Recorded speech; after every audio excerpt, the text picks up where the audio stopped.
Yes, very good afternoon, students.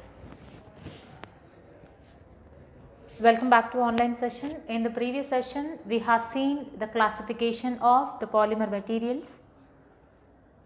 So let us see the last classification. Sorry, already we have seen all the classifications. But now let us see the differences between the additional polymerization and the condensational polymerization. So what is the difference between additional polymerization and the condensational polymerization?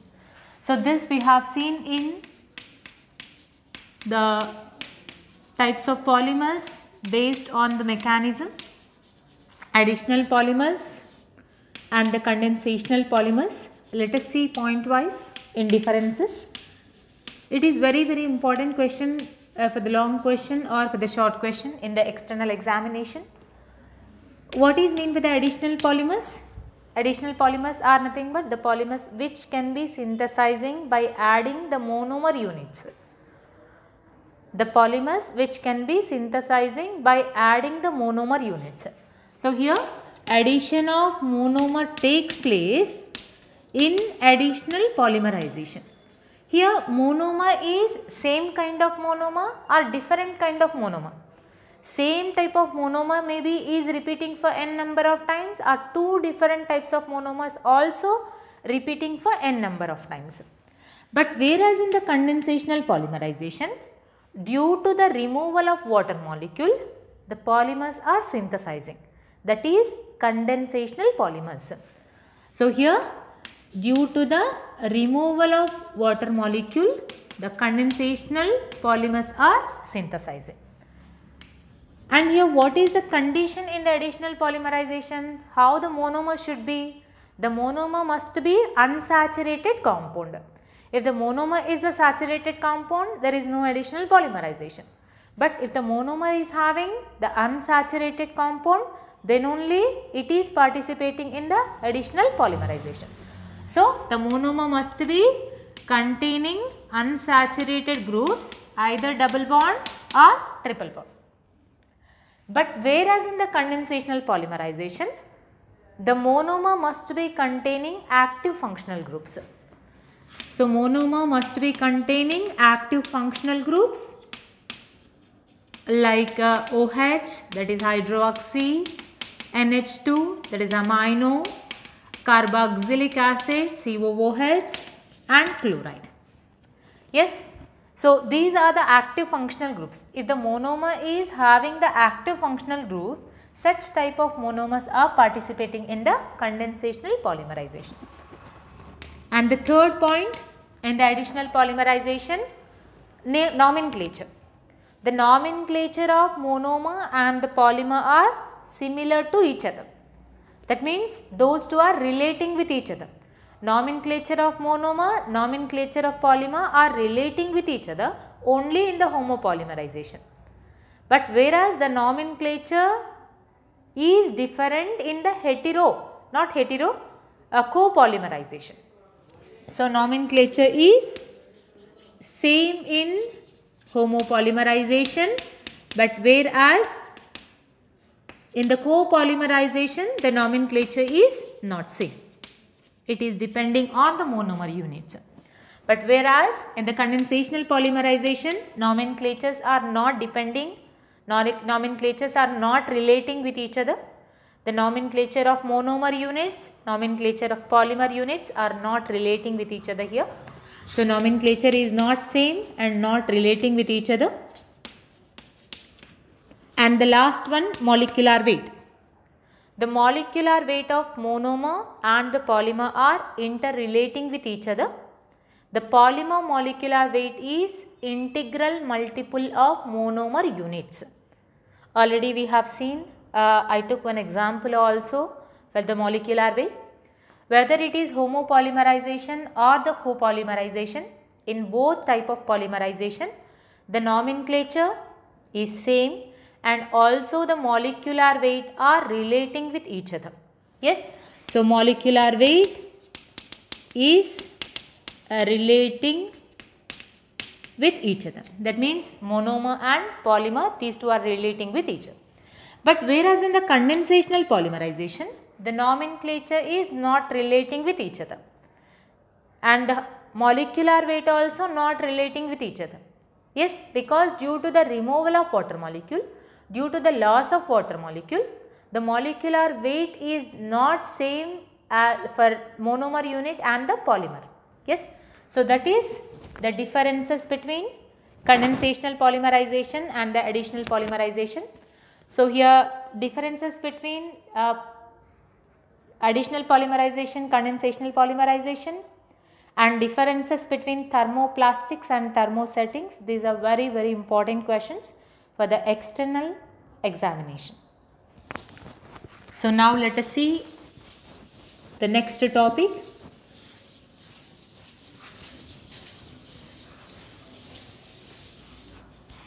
So preparation, properties and applications. Preparation, properties and applications of plastics. Yes, so in civil and CSE and EEE we are having the plastics, that is PVC and bakelite. But for the civil students, you people are having one more plastics, that is Teflon. But Teflon is not part of CSE and EEE syllabus. That I will post in the next class. Yes, for civil students, we are having only 3 preparation properties and applications, that is PVC, Teflon and bakelite. But for CSE and EEE, you people are having around 6 to 7 preparation properties and applications. So now let us see the preparation properties and applications of the first plastic, that is PVC. So you know what is the full form of PVC? PVC is polyvinyl chloride. Polyvinyl chloride. Polyvinyl chloride is synthesizing by the additional polymerization of vinyl chloride. Now you know what is the additional polymerization? Vinyl chloride is undergo additional polymerization for synthesizing polyvinyl chloride. But before that, we have to synthesize vinyl chloride. So here vinyl chloride is synthesizing by the additional reaction of acetylene and hydrochloric acid in the presence of metal oxide at 60 to 80 degrees centigrade. So how the vinyl chloride is synthesizing? So here totally we are having the 2 steps. In the first step we are synthesizing the vinyl chloride, and in the second step we are synthesizing PVC by using vinyl chloride. So first let us see the step 1. That is preparation of vinyl chloride. But how vinyl chloride is synthesizing? By the addition reaction of acetylene, this is acetylene, and hydrochloric acid at 60 to 80 degrees centigrade in the presence of metal oxide. So here these two are adding with each other. Here H plus ion is attacking at the first carbon and Cl minus is attacking at the second carbon. So the vinyl chloride is synthesizing. This CH is bonding with 1H plus and this CH is bonding with Cl by replacing with a double bond. One of the pi bond is replacing with H plus and the Cl minus. That is addition reaction. So here we will get CH2 double bond CH Cl. But we know what is vinyl group. This is a vinyl group. This is vinyl chloride. So now we synthesized vinyl chloride. Now this we are using. Now this vinyl chloride we are using for synthesizing polyvinyl chloride. Now n number of vinyl chlorides are undergo additional polymerization in the presence of peroxides at 80 to 100 degrees centigrade to form polyvinyl chloride. So here vinyl chloride is undergo additional polymerization in the presence of peroxides at 80 to 100 degrees centigrade temperature to form polyvinyl chloride. So what is step 2? In step 2, vinyl chloride, this is vinyl chloride, is repeating for n number of times. So writing the vinyl chloride for 2 or 3 times for representing the delocalization of double bond. So which is repeating for n number of times. In the presence of peroxides, here hydrogen peroxide or benzoyl peroxide is acting as a catalyst here and maintaining the temperature from 100 to 110 degrees centigrade.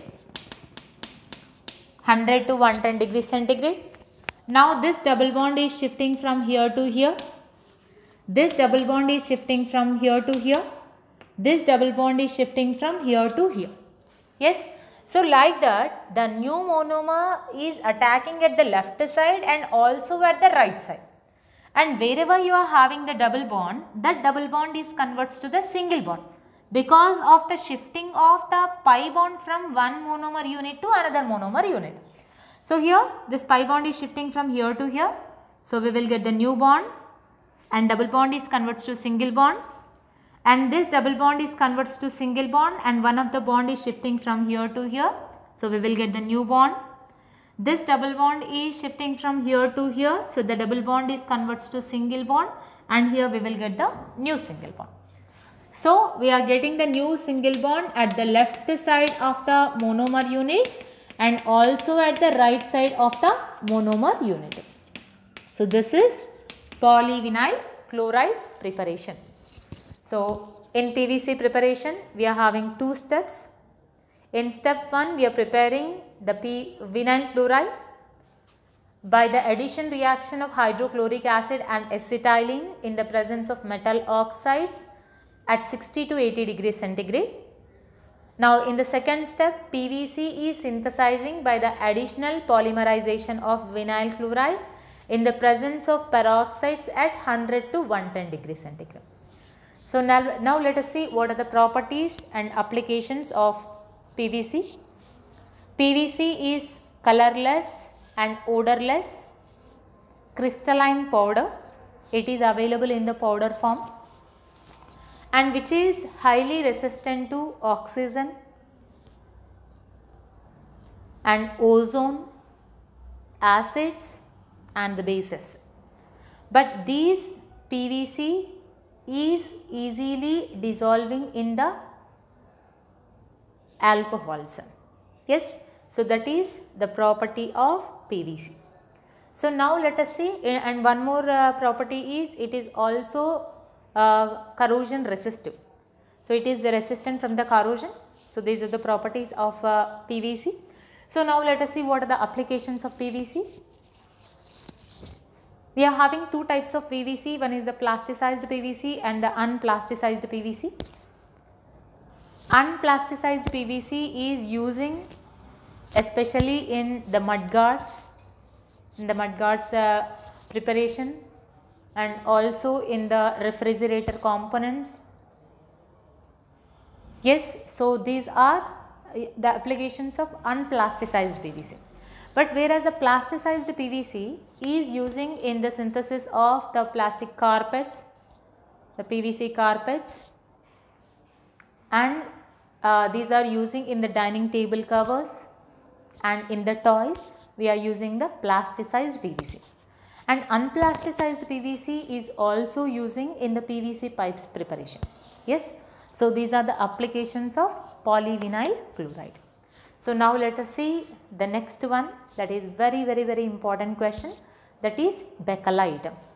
And one more point in PVC is synthesizing by the additional polymerization. It is one of the plastic. This plastic is the thermoplastic. PVC is the thermoplastic. So already I explained the points in the thermoplastics. Thermoplastics are synthesizing by the additional polymerization.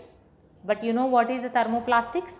Thermoplastics are nothing but the plastics which are becoming soft on heating. And again on cooling these are becoming hard. That is thermoplastics.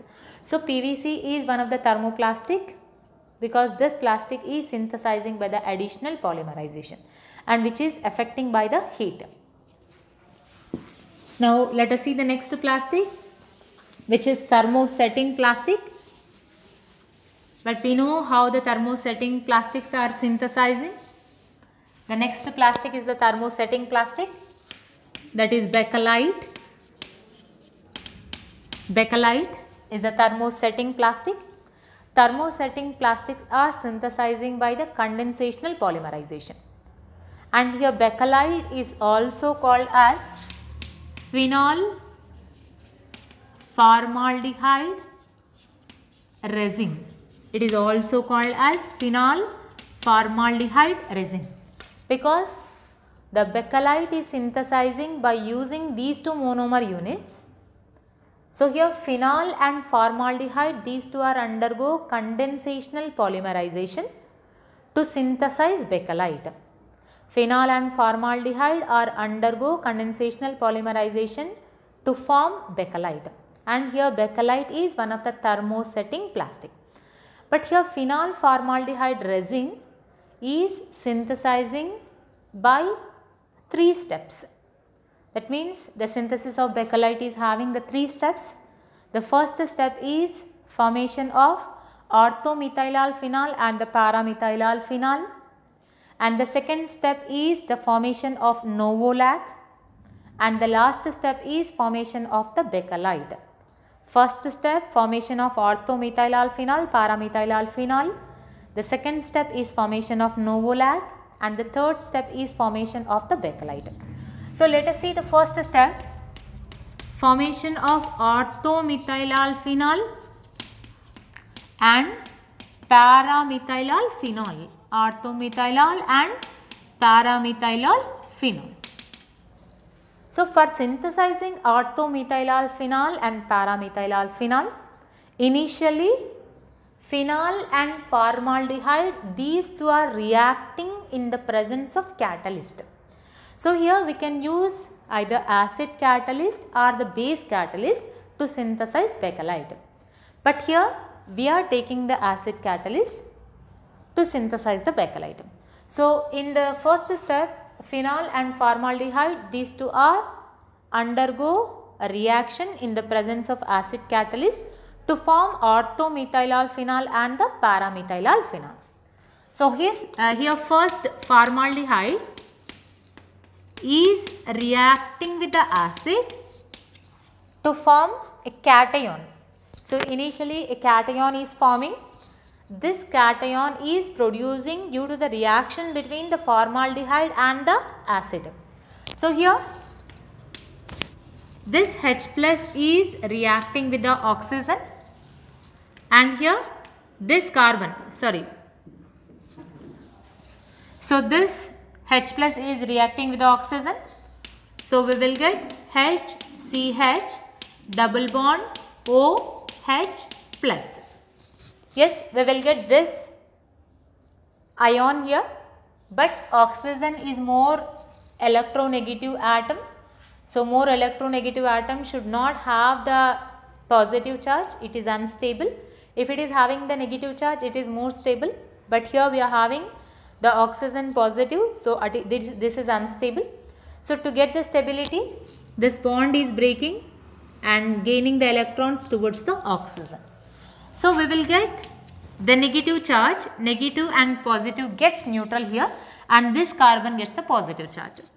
So we will get HCH, OH, and here we will get the positive charge. So this we can write as CH2OH positive. This is called methylol cation. This is called methylol cation. Now this methylol cation is reacting with the phenol. Now first step is over. Not first step. In the first step, half of the step is over. In the half step, what is formed here? The cation is formed here. So how the cation is forming? Due to the reaction between the formaldehyde and the acid, methylol cation is forming. Now this methylol cation is reacting with the benzene. This is phenol. This is phenol. phenol is reacting with a methylol cation. But here OH is electron donating group. When the benzene is having the electron donating groups, the cation will be attacking at the ortho position and the para position. This is the ortho position, that is the functional group adjacent position is the ortho position. Next to the adjacent position is the meta position and the parallel position is the para position. So this is also ortho and this is also meta. Yes. So now here the methylol cation is attacking at ortho position and also at the para position. So initially it is attacking at the ortho position to produce orthomethylol phenol. This is ortho position, orthomethylol phenol, and the other one we will get paramethylol phenol, because here the methylol group is attacking at the para position. So this is orthomethylol phenol, this is paramethylol phenol. So the step 1 is over, formation of orthomethylol phenol and the paramethylol phenol. Now in step 2, novolac is forming. Step 2 is formation of novolac. But here the novolac is synthesizing due to the reaction between orthomethylol phenol and the paramethylol phenol. Due to the condensational reaction of 2 moles of orthomethylol phenol and 1 mole of paramethylol phenol, novolac is synthesizing. That means these two are reacting in the 2:1 ratio. 2 moles of orthomethylol phenol, 1 mole of paramethylol phenol are undergo condensational reaction. So here 1 of the mole of orthomethylol phenol I am writing here. This is the orthomethylol phenol. I am writing the paramethylol phenol here. This is paramethylol phenol. And let us write the another mole of orthomethylol phenol. But I said you now, this is the ortho position, this is also ortho position. So we can write methylol here or that side. So but we know what is the benzene formula, C6H6. Here the carbon, every carbon is bonding with the hydrogen, but we are not representing the hydrogens here. But here for showing the condensation reaction, let us represent the hydrogens also here. This OH, hydrogen is eliminating in the form of water.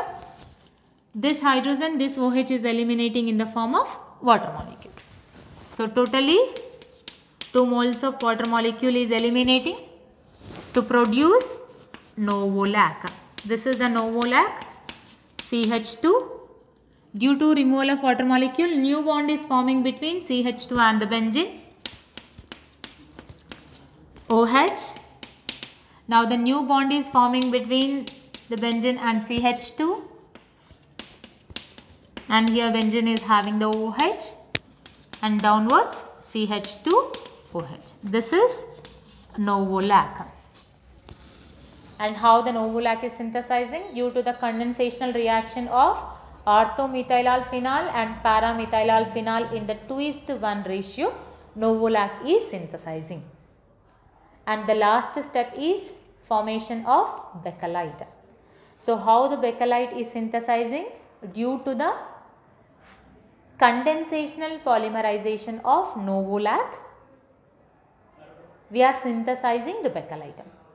But here we are adding the catalyst, that is hexamethylene tetraamine. This is responsible for internal molding of the novolac. So due to internal molding of the novolac, the internal condensational polymerization takes place to produce the bakelite. So in the third step, I am writing this third step here. So in step 3, this is the reactant. Now it is reacting with the hexamethylene tetraamine to produce bakelite. But here we can't mention how the water molecules are releasing or removing in the third step, because that is the internal removal of water molecules. So directly let us write the structure of bakelite. So you need to remember the structure of bakelite. This is the bakelite structure.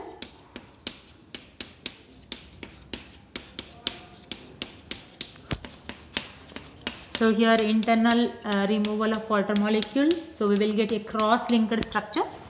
This is the cross-linked structure.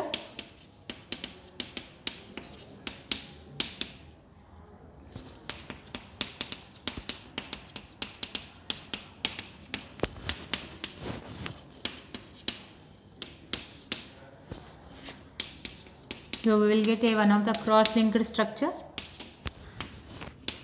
This cross-linked structure is called bakelite. So that is a three-dimensional structure. That is one of the thermosetting plastic. So that is synthesis of bakelite. So in the synthesis of bakelite, the step 1 is formation of orthomethylalphenol, paramethylalphenol. Step 2 formation of novolac, and step 3 formation of the bakelite. So now let us see what are the properties of the bakelite. Bakelite also one of the colorless and odorless solid. It is highly resistant to atmospheric oxygen, atmospheric ozone, acids and the bases. It is also one of the corrosion resistive material. But when we will see the applications, the novolac, bakelite, especially using in the preparation of switchboards